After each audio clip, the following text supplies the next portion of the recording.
What's going on, everybody? Welcome to another episode of Pod Scum. I'm your host, Reckless Rex Ruger. That, of course, is the Freddie Mercury puppet. Before we go any further, as I do every episode, I'll address the elephant in the room. You're looking at these smoldering good looks. How could you not? These luscious blonde locks. Yes, I am the one and only love child of one Diamond David Lee Roth. Now I've put it out there. Now you guys know, and we can get down to brass tacks, which, by the way, is another great episode of Pod Scum. My guest is already here. We're going to dive right in and chop it up. I'm excited, man. Let's go. And we will get him in here un momento, right?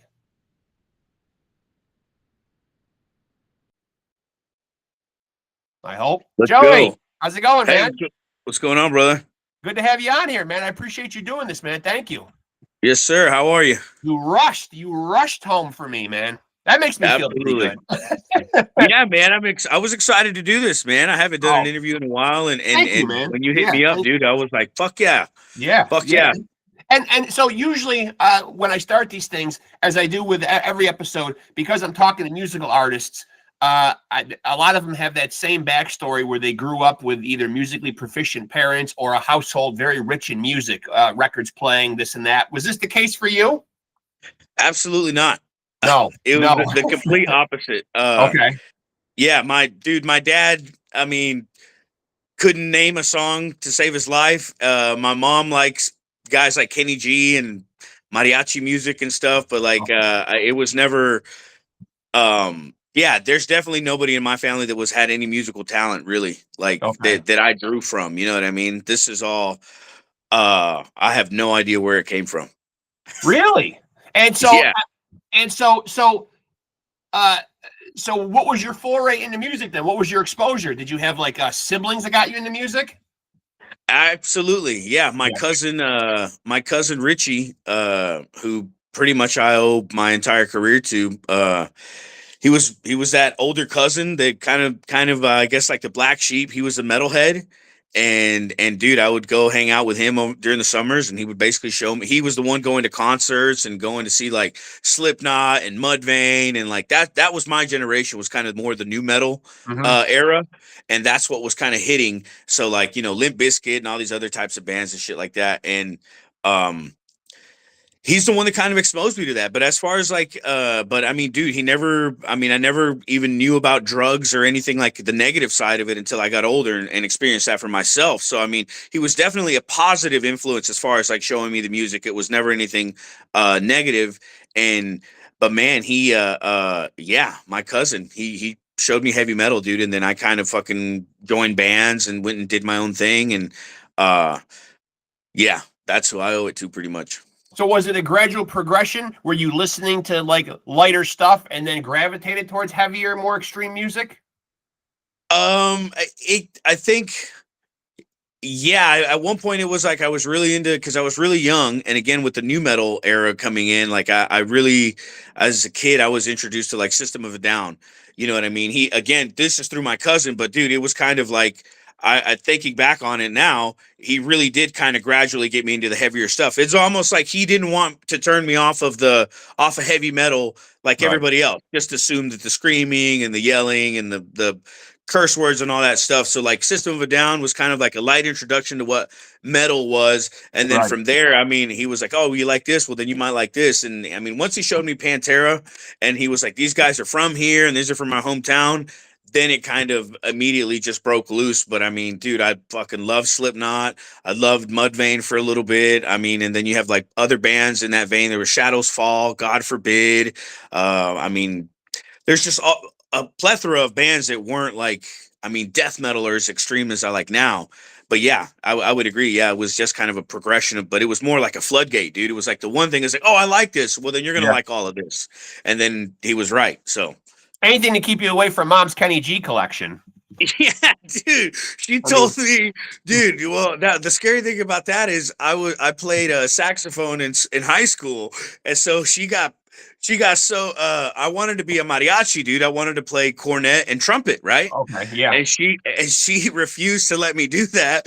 She comes into my room and she plays me this Kenny G song, and she's like, "This is why you're playing saxophone, because when I die, you're gonna play this at my funeral."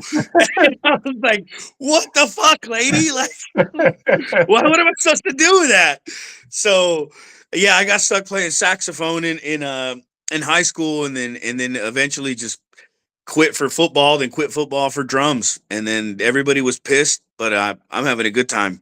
And so, how did you make your way to drums? Because so many kids want to be the front man, or they want to shred like Eddie Van Halen. Sometimes the drums, while there's a certain demographic of kids who obviously are going to gravitate to the chance to beat on anything, that always sounds fun or whatever, but it might not always be the obvious first choice. Did you choose the drums? Did the drums choose you? How did you make that correlation? Oh man, it was one of my best friends. My nickname is Blue, and his nickname is Red. So one of my best friends growing up, his dad was a drummer in this old, like called him like an American version of the Beatles called King Peach. Okay. Really old rock and roll band, really badass. But the band, broke up because of drugs, rock and roll, all that kinds of stuff. Mhm. So my best friend's dad's a drummer. So obviously he's supposed to be a drummer. It's in his blood, right? Well, Right. he's a born again Reformed Christian. So the first time I ever got to play a drum set was actually at a Wednesday night youth group, like youth ministry type thing. Okay. But how you said the drums chose me, his dad was a drummer. We kind of went because, this is what, his dad wanted us to do. But it's like, oh, there's instruments, we can go fuck around kind of thing. We're kids. Right. And I get there and I see the kit, I jump on it, and I instantly just that was my thing. And then my best friend, who's, like I said, his dad, like obviously he's supposed to be the drummer, right? That's his dad. Right. He said, "Fuck you, I'm gonna play the bass."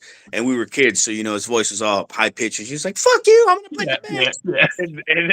And then dude, and he, I mean, even to this day, that's still my brother, and I still call him my bass player. And he's still one of my best friends, dude. And yeah, he's an amazing bass player. So he's kind of the reason that you headed towards the drums then. Yeah. Yeah, it was an instantaneous thing. Like he saw that this was my thing, and he took the initiative to learn the bass, and yeah, it really solidified me there, because and then once his dad saw me playing drums, he gave me his blessing as well, and gave me like a couple vintage cymbals, like an awesome vintage set of Avita Zildjian hi-hats that I still have, and it was just really, really cool. You know what I mean? I guess, and again, talking it out and with you is kind of realizing how much of a blessing I actually had. How much the journey is meant. Yeah, right. Yeah, for sure. And so, interesting that you play extreme metal drums. I've gotten the chance to talk to a lot of drummers on here. You look like you're still a relatively young guy, but if you've been at this for a while, have you had to deal with any of the physical issues that often come along with the physicality of playing drums? I've talked to a lot of drummers who have had to change the height of their stool or the layout of their drums. They get various shoulder problems, back problems, the same aches and pains that that anybody could encounter. But there is certainly a big physical aspect to what you do. Have you experienced any of that? Yeah, I think in all honesty, anytime that you introduce anything that's not healthy to your body, which we can just say, like I like to smoke cigarettes, and I smoke, and just the little things like that. I don't drink alcohol. That's a big thing for me. I don't drink alcohol, and I haven't for years. And I like my sleep, and I sweat a bunch, and fucking honestly, what it comes down to is I'm a big pussy, dude. I want to be spoiled. And when you're out there on the road, for me, it just that's the mentality. I'm spoiled. I know what it takes to have a good time. I know what it takes to have a good time consistently, and at least I think I say I know, but I think I know what it takes. And I'm a father as well, so there's that kind of that instinct where I need to make sure my guys are taken care of, make sure I'm taken care of, and just to kind of keep the ball moving in the best way possible. And when you think of it like that, it helps you not introduce anything negative, drugs, alcohol, stuff like that. It helps you kind of stay away from that kind of lifestyle that that our forefathers lived in the 80s and early 90s. You know what I mean? Oh yeah. But like, dude, I'm driving. I drive at night. I fucking load the trailer. Like the trailer's my domain. You know what I mean? Yep. Yep. I'll fucking stage manage until somebody else on the crew is ready to take over that responsibility. But I mean, dude, if you know, I'll if I have to, dude, I'll put every single fucking I actually if I don't have to, I do have to. I mean, I touch every single piece of equipment that goes in and out of the trailer. You know what I mean? Okay. Yep. I also in this past tour I took on the responsibility of selling merchandise as well. You know what I mean? On top of, trying to, and then performing, like I really don't do any warm-ups. I do some stretches, shit like that. But the mentality is I gotta kill no matter what. So Right. you know. Right. So how do you end up? I'm going to eventually get to talking about all the projects you're involved in, but specifically, how do you show up on the radar and become the guy sitting behind the drums for Mr. Anselmo? How do you become an illegal? Well, you don't become an illegal. You're born that way. Okay, fair enough. This is fucking since Okay. day one. No, I was playing for War Beast, this band War Beast, Who is now Beast of War, correct? who is now Beast of War. Okay. Yes, correct. Yeah, nice. Fucking Yeah. Well, Well, I hey, appreciate you that. gotta recognize the name change. Now, but before we get back to Anselmo, was there a reason behind the name change? Did somebody else have War Beast, or did you just feel like No, it was time to change it?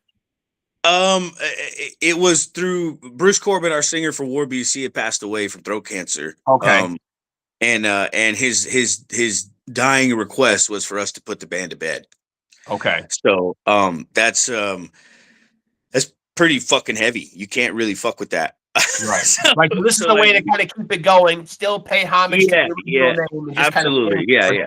Okay. Well, and yeah, I mean, if it comes down to being able to play the material and changing the name, it's like it's a small price to pay. I mean, obviously, there's a lot of I don't know what would be the nicest way to put this without being too confusing. There's just a lot of things that could have a lot of variables that could have been handled a little bit in a more positive way that probably would have been more beneficial financially for everybody involved. Okay. You see what I'm saying? Yes. We could have done a lot more charitable contributions. We could have done a lot more if we were allowed the right, which we didn't. I mean, there's nothing legally keeping us from using it. It was just a sign of it was out of respect. Changing the name was purely to really make everybody happy and to make and for everybody to know that we do want to honor Bruce's spirit and his request. Okay. As hard as it is to like have to rebrand, I mean, the guy spent I mean, he was being tortured in his own body and mind and spirit, and I don't have it in me to fight that, to fight any kind of backlash or to try to tell me. I'm not going to let any motherfucker tell me how I felt about him. I know how I felt about him, and I loved him, and I would never wish any of that pain on him or his family. And if that was his wish, was to fucking kill the fucking beast, dude, then we have to come back to the beast of war. You made a good point, though, man. It is tough to rebrand, but it's also, with all due respect to Bruce, a brand that he helped build. Yeah, for sure. And again, like he spent, it wasn't like oh fuck you guys, whatever. I mean, the guy was in pain and he was suffering, and again, I don't want to be a part of any kind of like that, just any kind of negative cloud on his memory or anything like that, dude. Like he helped me get to where I am today. You know what I mean? And he definitely helped me build this foundation for what is my life. And I owe him for that, and I'll forever love him for that. So Okay. So getting back to Anselmo and the Illegals. Yeah. Okay. So you show up on Phil Anselmo's radar and end up in that band. How? So War Beast gets signed to Housecore because Bruce and Scott and Rick and everybody are old time from Rigor Mortis and Rotting Corpse and GammaCide. They're old school thrash buddies with Philip. Yep. Back in the day, they were rivals. Well, now they're homeboys because Philip has always championed, the underground and his homies. So they say, hey, we got a thrash band. It's like, cool. Well, let me see them. And then it's like, okay, well, we got this fucking young drummer. He's like, cool, let me see him. And so we come down there and we cut the record, and I meet him at Balance Studios. He comes in, it's the first time I met him, and he basically watches me track a little bit, and it was awesome. You know what I mean? He was super cool, and he was absolutely as big as everybody thinks he is. Like he's the kid. Yeah. And And so I do the record, and he loves it. And then at some point after the record, we're hanging out, and he was like, "Hey man, do you think you'd want to play drums with me?" And I was like, "Whoa, absolutely, fuck yeah! What's Yeah. up?" And he was just Yeah. like, "Well, I got some tracks that, I had this guy do some stuff for me, but I think you might be suited better for it." You know what I So he mean? Because poached you. So basically, he poached you. Yeah. uh, yeah, I guess yeah. If you look at it on paper, yeah, Yeah. yeah, Yeah. Yeah. absolutely. Yeah. I mean, not that he poached you away from another band, but he poached you for his own band, though. Pretty much, yeah. You're all And fair. and Yeah. uh and But I guess he when you did get ask for poached by permission. Phil Anselmo, dude, you go along. Yeah, You know. yeah, it's pretty much. And then on top of that, well, again, if you're working within a company, and you know what I mean, and you bring in a team to this badass fucking construction site or something like that, and they're like, "Hey man, I like what that guy does. Well, I'm gonna take him for the week," and you're like, "Well, I need him. Well, I'm gonna go ahead and pay you to get another guy out here because Yeah. I'm taking that guy." Yeah. It's like, what are you gonna do? It's the fucking business. It's the Yeah. boss. The boss wants what he wants, and guess what? You're gonna do it. But it wasn't a strong arm thing or nothing like that. It was just Right. kind of an offer, and but he did ask Bruce and asked him and for permission. He did ask for everybody's blessing. And going back to being blessed, like as a weird thing, that's a common theme in my career. Is that I've always had the blessing of somebody to do what I've done. Like I've always had a lot of support from my peers and from the people that I've learned from, and that was one of them. Like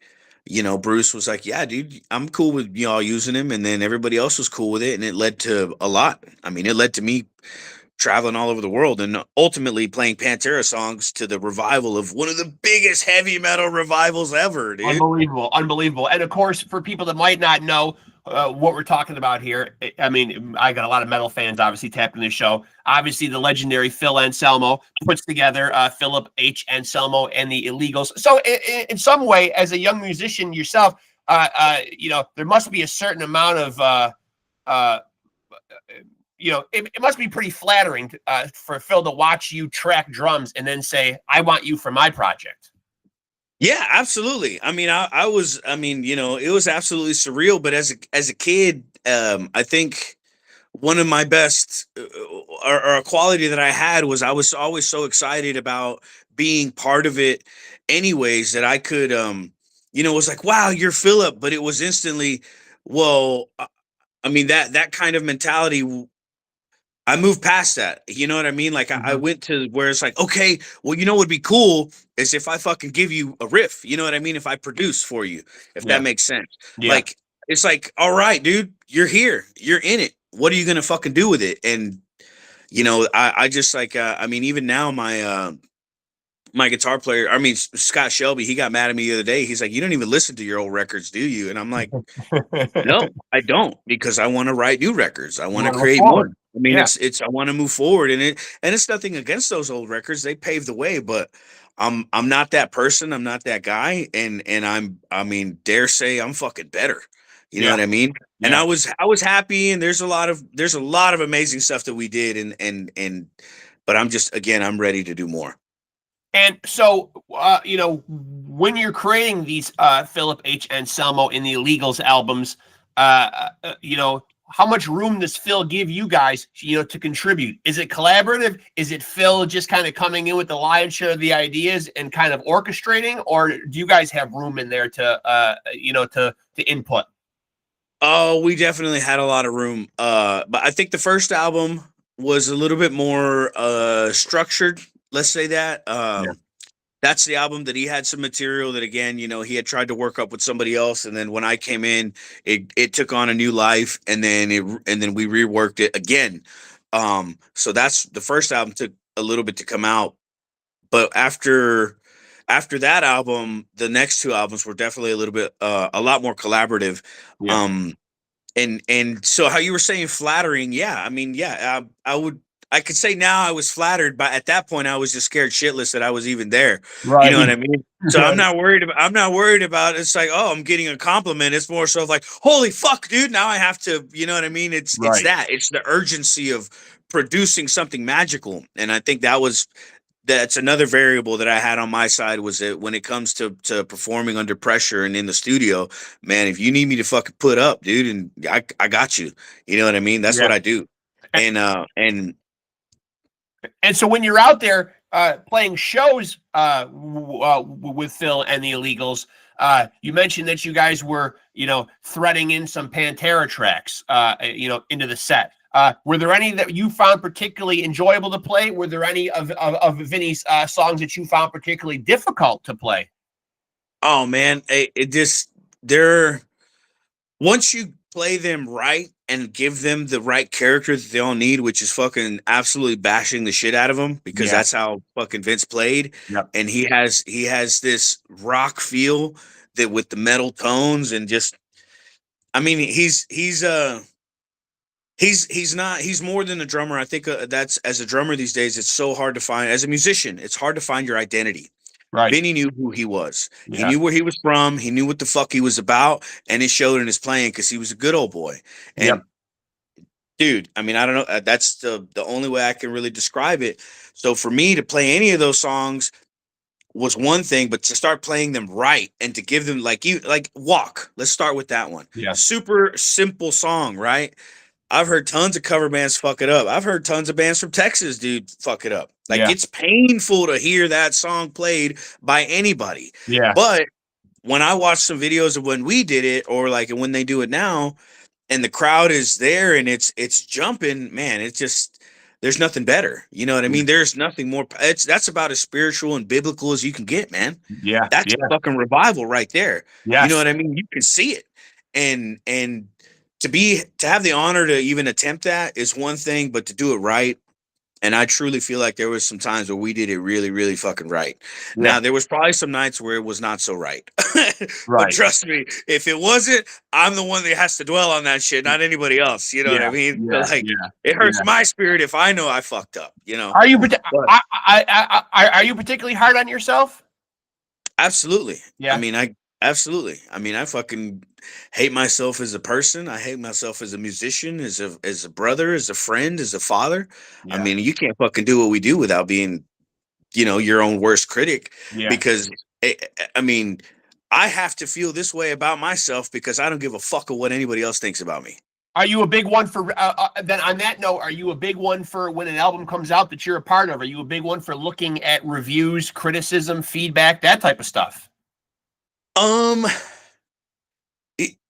Yes and no. I feel like in I've been in this industry long enough to where, like, and I meet cool people like yourself, Yeah. to where if someone, like, I like you and I like your vibe and your energy, but if I put out something and I would have the balls to give you a piece of material of myself that I think that you might not like because I want your honest opinion on it. Fair You know enough. what I mean? Yep. You know what I mean? Yep. Because I would be like, you know what? I see where you're coming from and I see why you don't like it, and I respect that. Now, to read the dumbass comments and shit like that, dude, yeah, like, I mean, I'm a shit talker too. It's kind of funny, Yeah. but it doesn't affect me, and like I grew up with that shit, dude. I'm on the cusp of but what is it, right before millennials and the fucking, like, Yeah. you know what I mean? It was Yeah. cool to talk shit on the internet when I was growing up, Right. dude. Like, Right. it Sure. was, everybody was doing it. Now it's fucking like, you know what I mean? It wasn't it was kind of, I don't know, everything was tongue in cheek, and now everything is absolutely fucking real.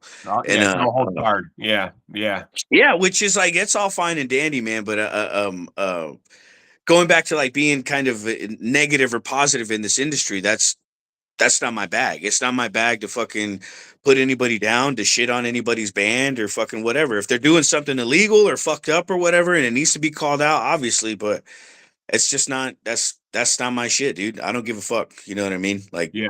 you keep your politics and everything else. Like, dude, I'm just here to thrash. You know what I mean?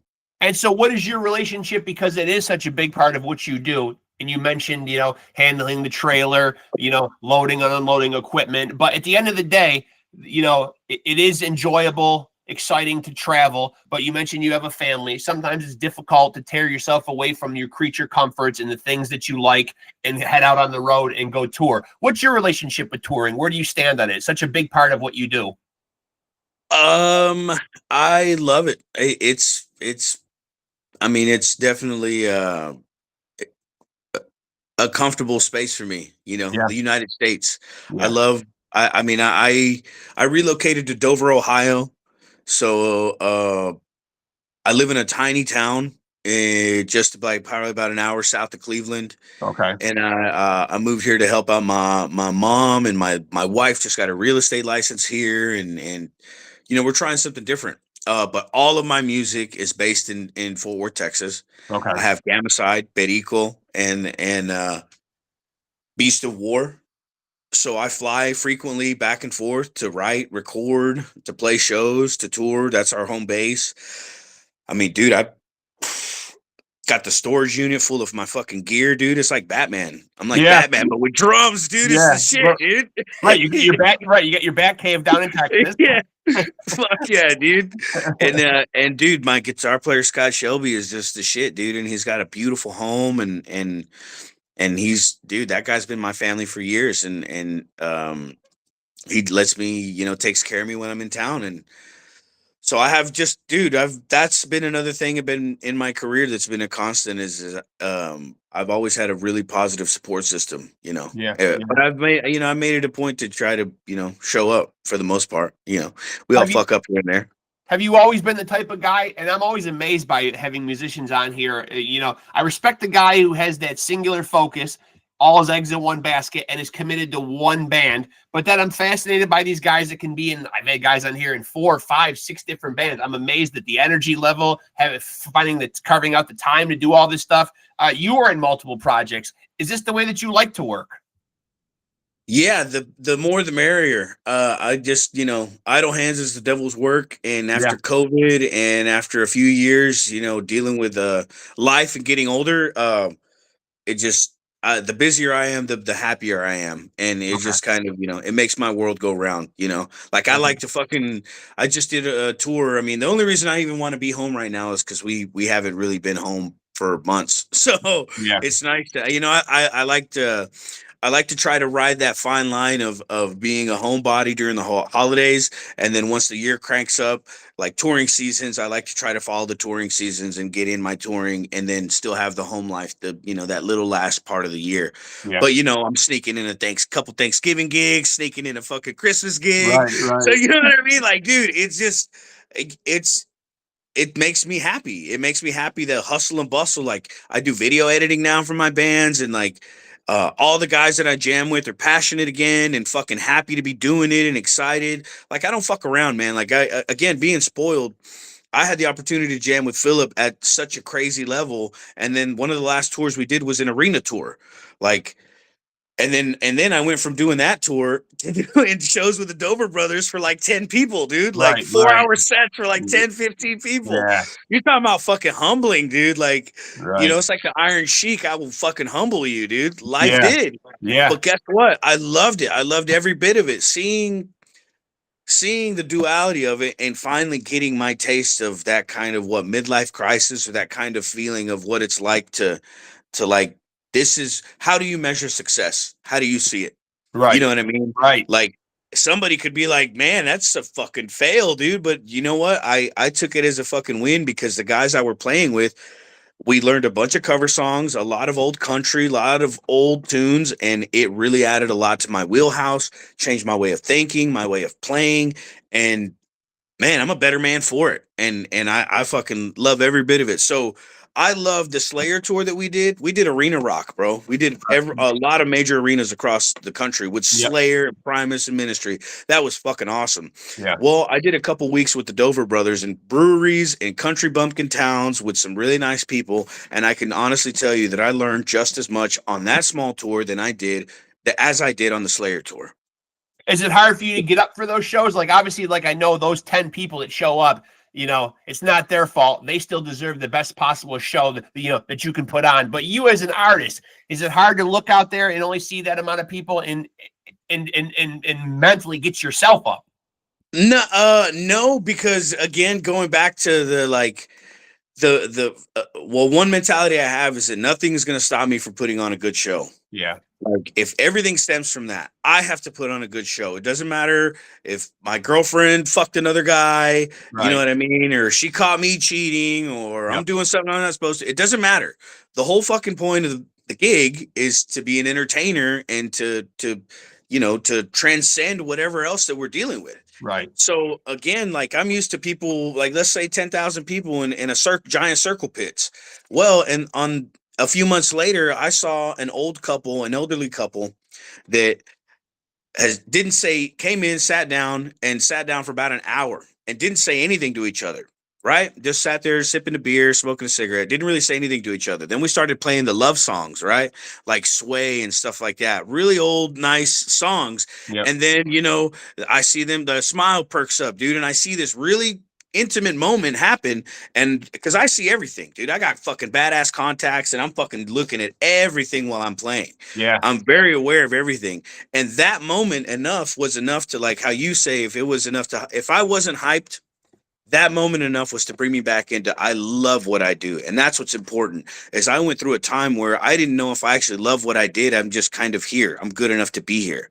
And I Right. needed what happened to happen to me. I needed to have the rug pulled out from me because I was pretty consistently successful for like almost a decade, man.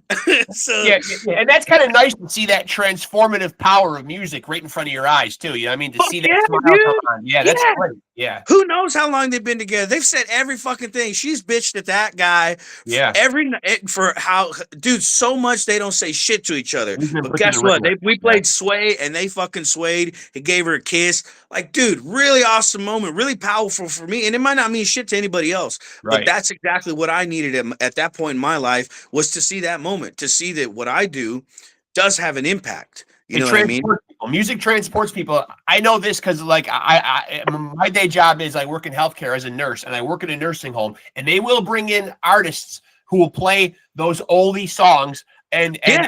and even people that are confused, have dementia or whatever. Suddenly, they're Yeah. tapping the foot, and they're transported back to an Yeah, era. bro.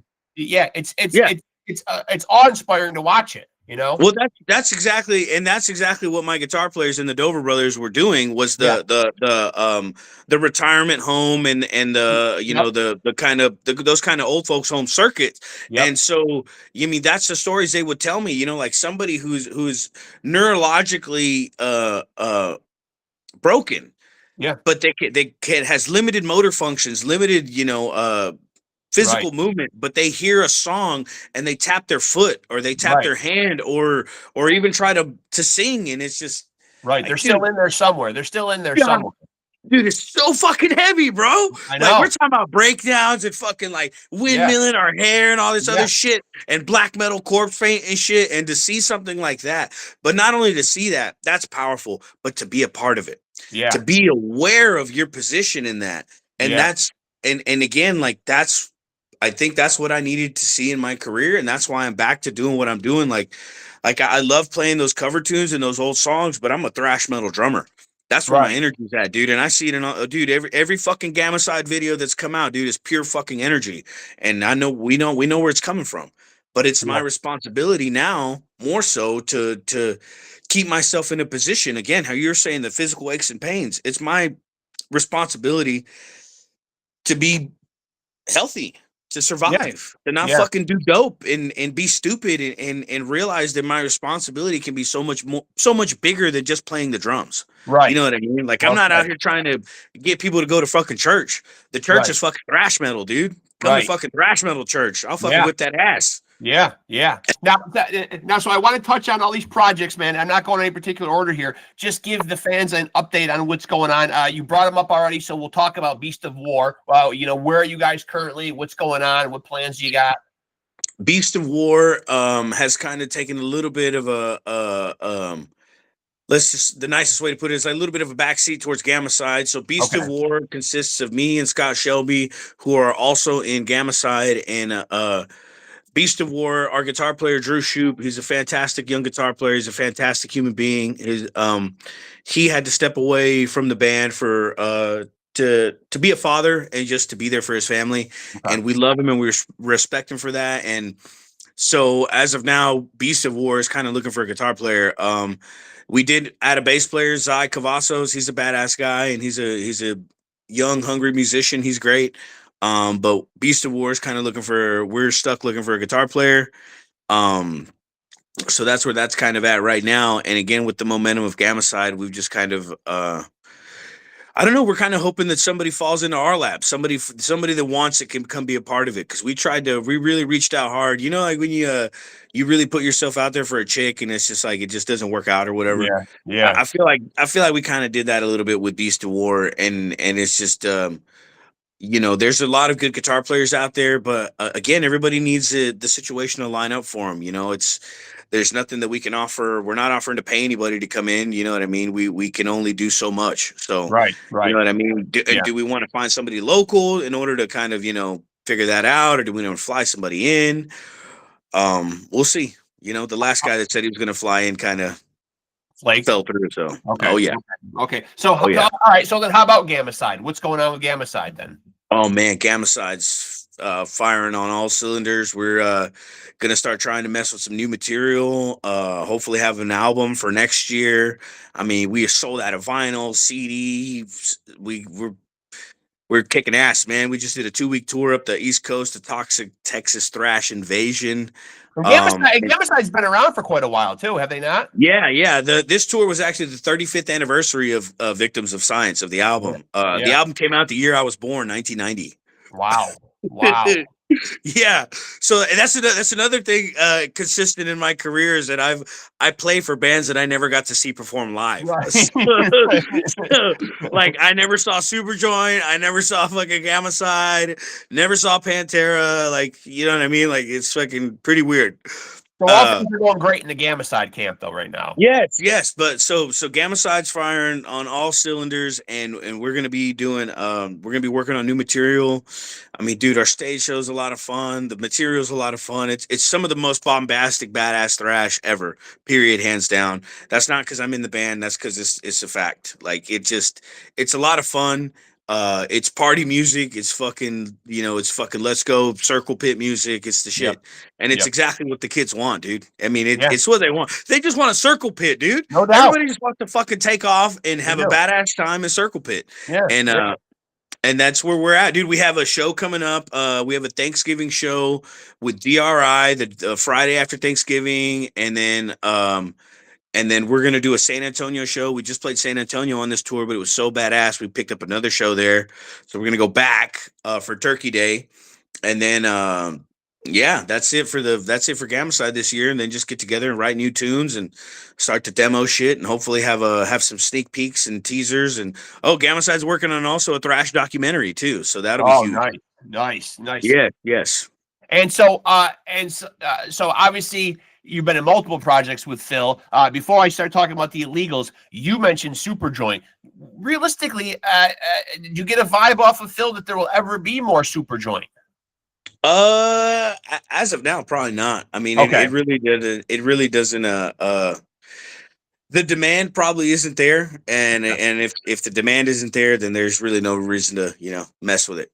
Well, just because I know Phil likes to have his hands in a lot of different stuff, and obviously right now, obviously with the resurgence of Pantera and people just eating that up and just loving seeing them firing on all cylinders again, man, he's got a lot on his plate anyway. Oh yeah, for sure. And the house core is very, it's still very small. I mean, it's still just them, and you got to pick and choose your battles. And right now, I think their house core is just doing some. They got some badass artwork from Sean Knight, and they got some cool Halloween designs and shirts. And I mean, we're glorified t-shirt salesmen anyway. So I think the support that they're putting into their bands is kind of where they're at right now, and then and the rest is kind of like, you can reprint t-shirts and albums and whatever, but there's not enough of a demand to really get us out there or get him out there doing that. Now, what about with the Illegals? Now, correct me if I'm wrong. The last Illegals album was 23. I haven't even paid attention. I can't even remember. Isn't that terrible? Or was it 2024? I can't even remember. But I'll look it up. But what is going on currently with the Illegals? As far as the Illegals right now, man, we're on an what you would call an indefinite hiatus. Okay. Which means that it will never exist again until it has to exist again. Until it has. Isn't that fun? Isn't that dark and mysterious, dude? Yeah, that is dark and mysterious. It's pretty much that's how you tell the people, like, it's like giving everybody that cold shoulder or whatever, like, fuck you, no, but maybe. Which I'm all about it. Yeah, so it looks like the choosing mental illness was God, has it been that long? Like, was it actually 2017? Yeah, we only put out the 2 albums, didn't we? Jesus, Walk I the Reckless know. Only and Choosing Mental Illness. Yeah, I guess so. So, Yeah, it took forever to put out the first album. Like I said, we went through a couple iterations of it, and then the third album, I think it took a little bit too, because then at some point we had Mikey come in, so then Mikey had to do guitars. Um, but we haven't mentioned him, but Steve Taylor, that's the real reason why the shit started getting really good, because Steve Taylor's one of the best riff writers ever. He's got a yeah, cool band. I want to throw them a shout out because I love those guys. please. Smoke Charmer. They're a really unique rock band based out of Houston. But dude, Steve Taylor is just that dude will just drink coffee and just fucking shit out riffs, dude. Yeah, Just yeah, riff, dude, from jangly gypsy folk riffs, like because he was a big writer in N minor. Um, from this kind of like dramatic orchestral fucking badass acoustic guitar stuff to punk rock mayhem. yeah. Like he was awesome. He's really awesome to work with. Dude, I've got to work with so many people, man. That's the only reason I'm fucking here is like I was excited to be where again, being excited and being happy and having a good attitude will get you a long way. And especially when you do this, because it's not instantaneous where you're like, hey man, play this for me. And then it's like, oh, I don't want that. Well, I don't want that either. I don't want that either. Right, You know what I right, mean? So to right. have somebody that you can connect with and have chemistry with, that's a huge thing. A part of I keep saying that there's all these again variables to me, and having chemistry with pretty much anybody is like that's what I'm about. You know what Yeah, I mean? Like I love to be able to make other people shine. Like if that makes sense. Like I guess a lot of people want to be like it's all about me. You know what I mean? Have that right. attitude, a singer, guitar player, whatever. It's all about I want to talk about Right, me. right, right, right. Yeah. And band relations is not, and talking to so many musicians on here, band relations, it can be a slippery slope. I've often heard it described as a marriage, a Yeah, relationship. But you're talking about a married. marriage with multiple people, Yeah, with fucking 5 other dudes, man. Yeah, You know what I mean? personalities, egos, Yeah. all that stuff. Yeah, Personalities, egos, issues. I mean, fucking bunions, yep, fucking hemorrhoids. Everybody's yep, got fucking problems and everybody's got yeah, to work through their shit. And again, to be fortunate enough to be in to do what I'm doing with Gammacide again, to do the tour that we did and the undertaking, it's like, dude, man, besides me hitting that fucking deer, it was badass. yeah. Now you're not It here was to a blow in perfect any tour. of your. Now you're not here to blow in any of your current band members on who has hemorrhoids or bunions, right? No. I'm I just mean, you saying, mentioned it. You brought it up.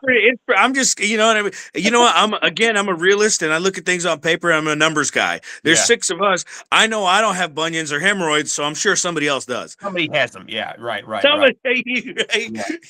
And right? I find it hard to believe that I'm looking at my Apple Music right now.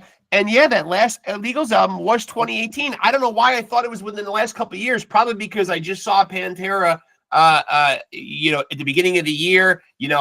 Phil's back out there. You're seeing so much of him. I just kind of thought that he had something out there that was more current than that last Illegals album from apparently 2018. No, man, we kind of coasted on that thing, and then once it kind of that album kind of really took a second to really what is it? It needed to marinate. Like Yeah. the first album as well. The first album came out and it was extremely abrasive because it was so unique in the I way think we Phil was, structured it. yeah, I kind of think Phil was almost singing in like a black metal style too. I remember seeing Yeah, people saying that a he lot. was definitely fucking he was definitely going for it. He was Yeah. trying something different and enjoy. Dude, there's another record that no one's even heard that you've probably never even heard of. It's called Submetroton Nganga. Okay. And Okay. you're talking about black metal voice. He loves his band. You heard of Portal? Oh yeah. Oh yeah.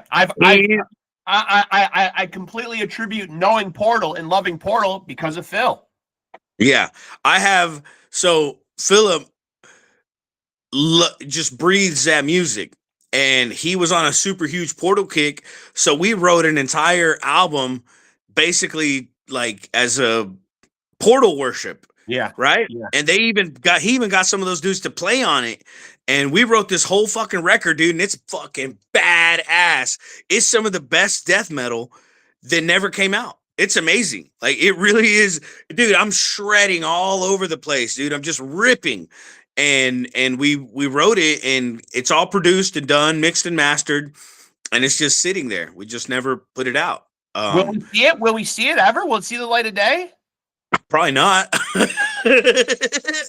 I don't know.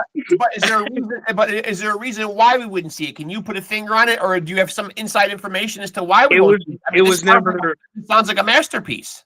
Well, it's a masterpiece if you love horrible, abrasive, extreme music. Like there's plenty of those people out there. So like there's, you know what I mean? There's like our cult fans. Like honestly, to me, dude, the music is really, really good. Yeah. And then we just added these crazy layers of it's just I don't even want to give too much away, dude, but it's like Pandora's box of extreme music.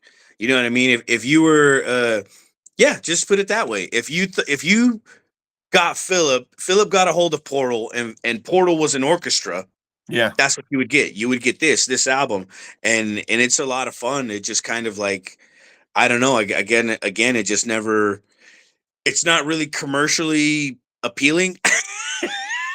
But given the fact that he has his own label, though, Housecore Records, though, man, you know, I mean, like he could get this put out, though.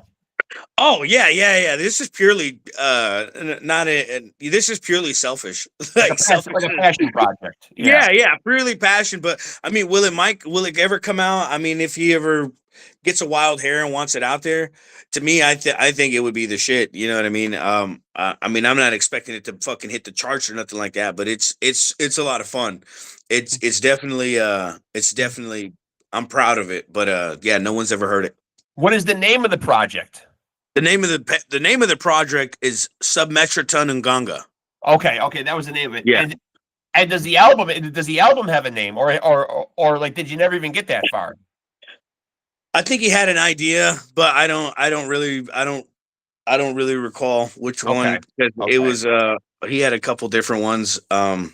Because for a while, man, Phil was giving us music left and right, and he had so many different projects, and he had Superjoy, and he had Down, and he had I know he's got a bunch of other ones in there too. I mean, that I'm not even thinking of. For a while, he was juggling on 5 or 6 different extreme. Oh yeah, I mean, and then it was a Necrophagia. I mean, I don't know when he stopped doing that. There was also Christ Inversion. Yep. And then he was doing fucking. I mean, dude, there's also in Scour, minor stuff like Scour. Yeah, Scour. He's got Scour. He's got a lot of irons in the fire, and I think again, there was so much that was kind of like, man, we're lucky that we had so much to do because we don't have to put this out. It kind of really, again, it keeps it dark and mysterious, and it's a lot of fun because again, the name of the game is to create a lot so people can enjoy it, and we can kind of continue what we do. Yeah. So to have enough material and abundance of creative energy to be able to be like, okay, this is just for me for a little bit. I really can, I can get behind that, because you know what I mean? It is, this is a selfless and a selfish thing that we do. I'm out here because it makes me feel good and I love to do it. But it's also, there's a lot of it that I know that I have to put enough of myself into it and give myself to the crowd and to the energy of it, and put enough of myself out there to get that reciprocation. You know what I mean? Again, and that's a big thing. And I don't know, not everybody might think of it as that heavy of a connection, but to me, and especially nowadays with how fucked up the world is and how stupid people can be, you know what I mean? If people can fucking come and be cool for an hour with me at my show, then you know what I mean? That's worth it. Yeah. Now I gotta ask, man, about the nickname, man. So where does Blue come from? Little Drummer Boy Blue. Okay. So it's got a simple explanation, then. There's no big long backstory to it. Well, my singer for Demon Seed, who's a very good friend of mine, Big Jamie Moore, he was just like, "What's your name?" It's like, "Joey." He's like, "Oh well, shit, Joey Jordison's already popular, man." He's like, "We got to call you something else," and he was like, "Little Drummer Boy Blue," and just blurted it out. And I was like, "Yes, sir." So that was it. Yeah. That's all it took. Because obviously you can't give yourself a nickname. It must be given to you by somebody else. It has to. Yeah, for sure. Yeah. Well, and then when it's given to you by somebody else, I mean, there's a sense of pride in it. But dude, my nickname got me a lot of work in production. You know what I mean? There's a lot of Mikes. There's a lot of Joes. There's a lot of, Stevens and shit. So it's like, who do you want to come work for you? Well, just send me that kid Blue and whoever. See what I mean? So it just kind of like, dude, lived my entire life right up until the past couple years, like, and to do anything and everything to do with concerts and music. But even now, I also started like I'm not doing the illegals, but I have my like my management company where I also, I manage my bands and a few others, Yeah. but mainly my bands. I really don't want to fucking work for nobody else. Right, right, right. And Yeah. so I am not a professional musician myself, but there is a demographic of people out here that will want to know. So I would be remiss if I didn't ask if people enjoy the sound of that you're able to get on these albums. Can you expound a little bit on the gear? Are you a guy that uses a specific brand of drums, cymbals, sticks, this type of stuff? There are people, and now I'll sit back and just shut up because I probably won't know much about what you're talking about, but I'll nod and act like I do. Yeah. Man, growing up, I always was probably the more broke of everybody. You know what I Yeah. mean? I was a kid and I was always had day jobs, and every time I would tour, it would just absolutely financially kill me. It's like Joe Exotic, dude. I was always talking about I'm never going to financially recover from this. That was like Yeah. that was like me Right. all the fucking time, dude. Every time I went on tour, and, dude, I just loved it. I've been touring since I was 17, so I would get whatever I could. And then eventually in my 20s is when I started getting better gear. But like, dude, my first record, we recorded in a big badass studio, but that kit I had was like beginner series. But back in this day, early 2000s or whatever, your kind of flagship beginner stuff was still good. Right. Only in the recent decade has like the beginner stuff really being made out of bullshit and is falling apart and crumbling to Right. dust. You know what I mean? I was still Yeah. fortunate in that. But dude, my first record was cut on like fucking the cheapest of the cheap.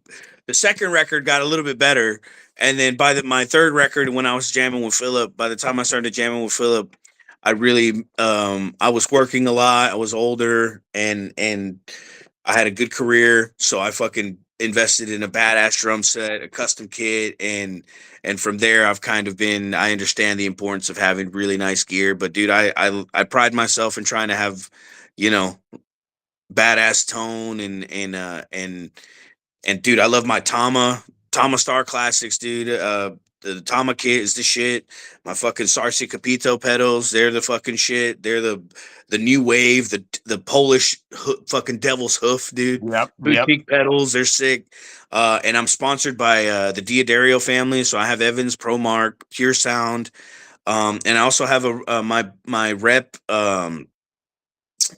with Peisty, dude. I'm on with Peisty cymbals. Yep. So I have been very fortunate in my career and to get to these companies to where like I have a working relationship with all of them, dude. It's a godsend. You know what I mean? Because Yeah. again, like life is life, but man, to have the top of the line, and have my back it's pretty awesome. But it also sets a standard for what I want to do here in the future, because that's another reason why I don't want to hear that stuff back in the day. It's like you ever seen a picture of yourself where you're really fucked up or something like that, Right. and you're like, Right. damn, man, I don't want to see that. It's I like, never look want at to see you, that dude. again. Yeah. I guess you, dude. That's Yeah. fucking you. Yeah. And it's like that sucks. So when I hear those albums, it's kind of like the same thing. I hear it's like, man, that's cool and shit, but it's like you had to get so far to get there. And then I think about that kid, and I think about that kid, and I think about the girlfriend I was with at the time. I think about the Right. shitty situation.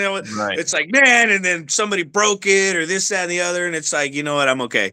You know what I mean? There's all these it can be better, and It then doesn't it is always, better. yeah, it's like the past doesn't always bring back happy memories. No, not at all. And then Yeah. then again, it's all but also that could be just me not wanting to self-indulge in myself, because that's just not like I fucking like, again, man, I'm ready for the next thing. I'm ready to Right. do the next thing. The only shitty thing is that I'm really dependent on my guys and other people to help me, create and write. That's probably one of my biggest faults is I don't really like to do I really don't make enough content and stuff on myself and drum trickery and stuff like that, which I should.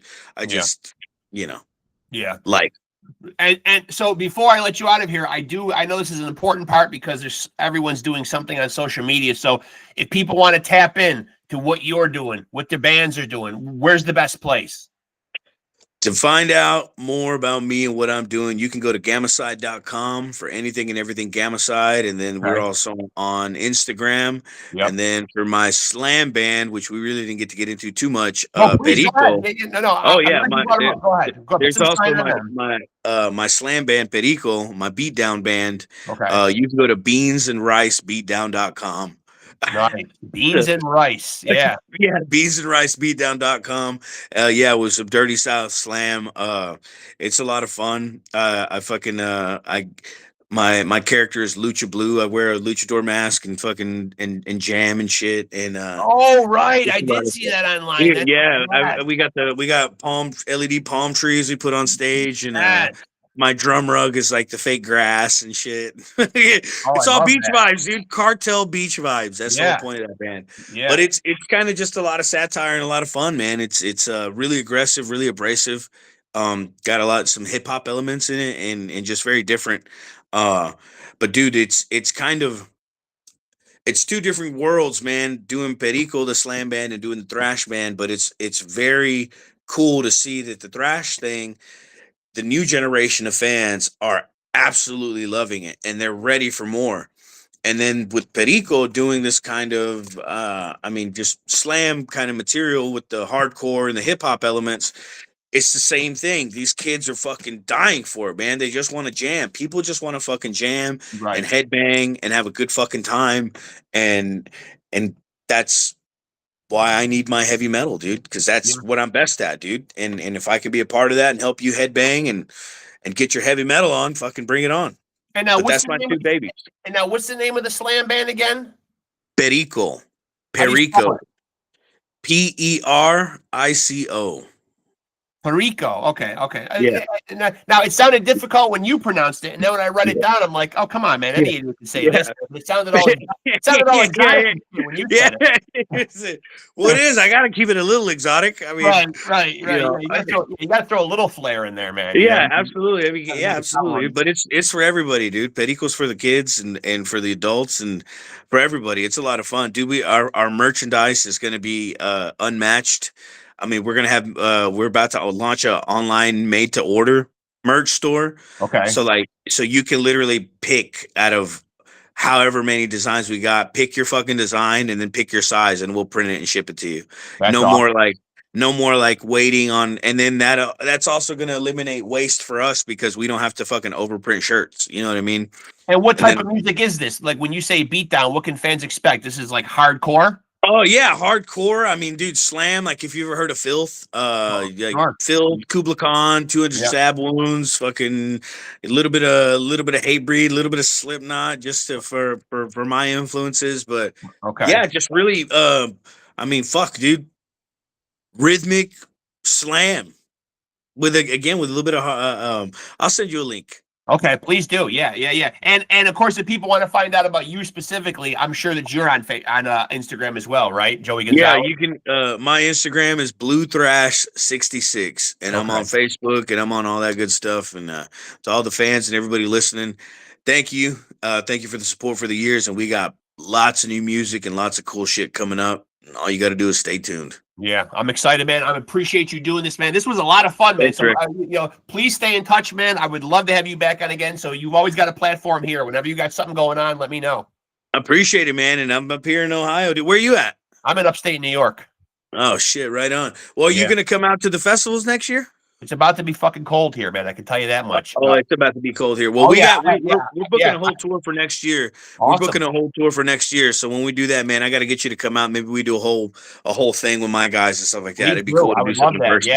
Yeah, I would love that. Hey, man. Yeah, that would be But great. yeah, I'm ready for the cold. I'm a Texas boy, dude, but I love the snow up here. I love Ohio. So well, it's about that time, and I can feel it as I go out to work in the morning. I can feel it turning. You know, I'm having to, I'm having to go full on pussy in the morning and warm up the car already. Oh man, people keep telling me, dude, what the fuck is your problem? Why do you like the cold? And I'm like, dude, I just like it. It's fun for me. Yeah, well, I think Prince hit it on the head once when he asked about when someone asked him why he stayed in Minneapolis, and he said the cold keeps all the idiots out. Yeah, that makes sense too. Yeah, keeps a lot of them out anyway. Yeah, fucking hey. Makes a lot of sense to me. I don't know, man. The guy was, hey, the guy was on to something. Yeah, because they definitely can't fucking drive in Texas in the fucking cold, dude. You Right. get anywhere close to freezing, and people are fucking playing bumper cars. Yeah. It's ridiculous. They don't know what to do with themselves. Yeah. No, But listen, absolutely not. I appreciate you doing this, man. Really, this was a lot of fun, man. And definitely stay in touch, man. We'll for sure do it again, man. Appreciate it, man. Thanks a lot, man. Thanks, Joey. We'll talk again soon, brother. Later. Later, Rick. And there he goes, folks. Joey Blue Gonzalez, drummer for Gammacide, Beast of War, Perico. I'm going to put a little flair in it myself. Hey, Joey's not the only one that can dress something up and make it sound exotic. That band sounds fun, though, man. I ain't going to front, man. I'm going to do my homework, man, and I'm going to dive into that, man. So I can give you guys a fair recommendation and turn you guys onto it. Like, you know, your boy Rexx always looking out for you guys. Perico, Perico, which when he said it, as I said, it sounded a lot more exotic. And then when I wrote it down, I'm like, oh, that's pretty simple. And also the guy behind the kit on those amazing Philip H. Anselmo and the Illegals albums, which I thought we had one as recently as the last couple of years. Apparently it was since 2018. I think it's just because the resurgence of Pantera, seeing Phil out there on social media, seeing his face all over the place. I just thought we had newer music from him, but you know, again, it's probably just him out there doing the Pantera thing, and just the fact that his profile is high again, you know. So, but apparently the last Philip H. Anselmo in the Illegals album was indeed 2018. So, and again, as Joey said, very up in the air about what's going on with a couple of his projects. Beast of War sounds like is on a hiatus right now. Never really sure with Phil Anselmo with his toe in so many different projects. And of course, obviously being busy with the huge resurgence of Pantera. Thank God. It's great to see those guys back. You just never really know what Phil's going to drop and or where he's going to put his focus. It's always fucking awesome projects, though. Housecore Records always churning out amazing fucking shit. So who knows? We may not have seen the last of the Illegals. And we may not have seen the last of a lot of things. I mean, Joey sounded uncertain. And even maybe even doubtful that we might ever see Superjoint again, but who knows? You just never really know. For a while there, Phil was juggling so many different projects. I guess it's just a never say never thing, but you can certainly hear Joey and his fingerprint all over the music of, like I said, Gammacide, Beast of War, Perico, this new project that he's doing. So go out there. As I always say, be a good fan. Check them out on Instagram. Keep tabs on what he's out there doing. Be supportive.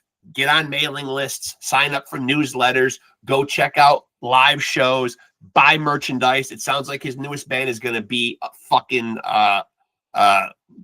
all fucking in with the merchandise. Sounds like you can get some great shit. He seemed very enthusiastic when he started talking about merch. So, you know, if you like what he's doing and you go check out Perico, make sure that you get some merch. You go check them out. You be supportive. This might be your new fucking favorite band. Might be my new favorite band. I'm certainly going to dive in and check them out just based on the fact that Joey was an awesome interview, an awesome guy.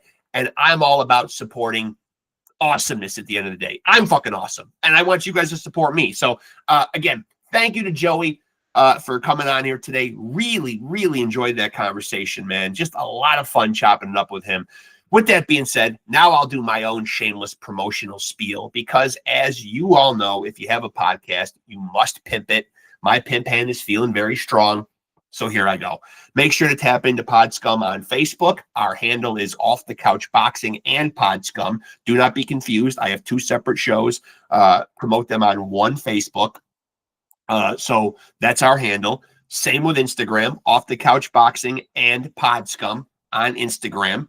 And of course, if you're here right now watching, this is where it all goes down. These incredible conversations like I just had with Joey Gonzalez, they happen right here. This is your meat and potatoes. If you're here, please like, please subscribe, and please smash that notification bell to stay tapped in so you're privy when new content is dropping, and it drops weekly. So, you know, you want to be tapped in. You want to be in the know. And that's the best way to do it. So I appreciate the viewers. I appreciate the subscribers. I appreciate, ultimately, at the end of the day, the guests who are just blows me away how generous they are with their time. At the end of the day, I'm a fan. So, you know, I'm super stoked when I get to have these conversations. And particularly enjoyed today's, and I hope you guys did too. So until we get together and we do this thing again, this is your boy Reckless Rex reminding you to take it easy and keep it sleazy.